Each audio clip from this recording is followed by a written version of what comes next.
What happens when a devout Mormon missionary discovers love isn't supposed to feel like shame? This is Tyler's story, and it's absolutely unbelievable. Tyler grew up in Salt Lake City, the perfect Mormon son. Temple attendance every Sunday, mission prep classes, the whole 9 yards. His parents had already picked out the perfect Mormon girl for him to marry after his mission. Everything was planned, everything was perfect. Until it wasn't. During his mission in Chicago, Tyler was paired with Elder Marcus, a returned missionary from California. Marcus was everything Tyler admired: confident, spiritual, completely devoted to the church. But there was something else about Marcus that Tyler couldn't shake. The way Marcus smiled when he thought no one was looking. The way their hands would accidentally brush during prayer. The way Tyler's heart would race every time Marcus said his name.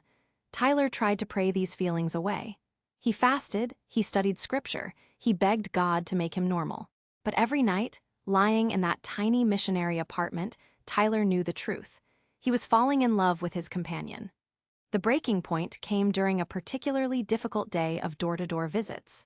They'd been rejected at every house, insulted, even had doors slammed in their faces. That night, sitting on their apartment couch, Marcus broke down crying.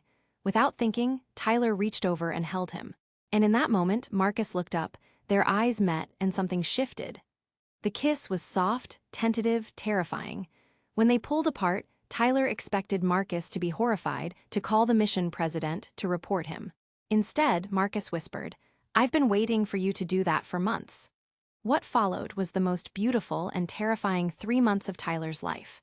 They continued their missionary work by day, but at night, they discovered what real love felt like. They talked about scripture, about faith, about whether God could love them for who they truly were.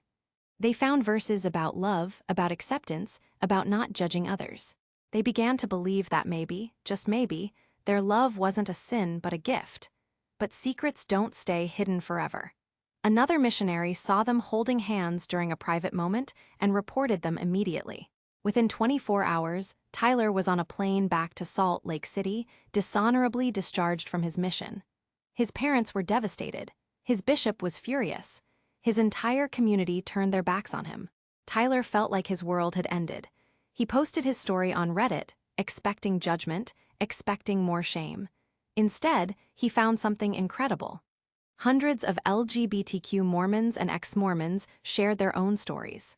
Former missionaries who'd faced the same struggles. Current church members who were fighting for acceptance within their faith. People who'd found love and happiness outside the church. Tyler realized he wasn't alone. He wasn't broken. He wasn't an abomination. He was simply human. The most shocking twist came 6 months later. Marcus had also been sent home, but unlike Tyler, he'd been quietly transferred to a different mission. When his mission ended, he reached out to Tyler. They met at a coffee shop in downtown Salt Lake City, both of them nervous, both of them changed. Marcus had spent months thinking, praying, soul-searching. He'd come to the same conclusion as Tyler: their love was real, it was beautiful, and it was worth fighting for. Today, 3 years later, Tyler and Marcus live together in Portland. They're both attending Portland State University. Tyler is studying social work, wanting to help LGBTQ youth who have been rejected by their families. Marcus is in pre-med, dreaming of becoming a doctor. They've found a progressive congregation that welcomes them with open arms. Their families are slowly coming around.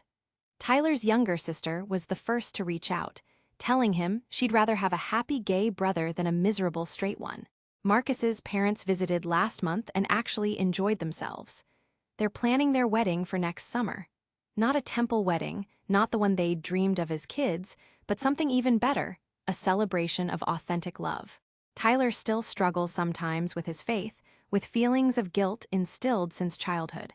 But he's learned that love isn't something to be ashamed of. It's something to be celebrated. His Reddit post from that dark night 3 years ago has been upvoted thousands of times. The comments are filled with stories of hope, of acceptance, of love winning over fear. Tyler's story proves that sometimes the most beautiful love stories come from the most unexpected places. That faith and love don't have to be enemies. That being true to yourself isn't a sin, it's the most sacred thing you can do. And that sometimes, the love that saves you is the love you never saw coming. Subscribe for more incredible true love stories that will restore your faith in humanity.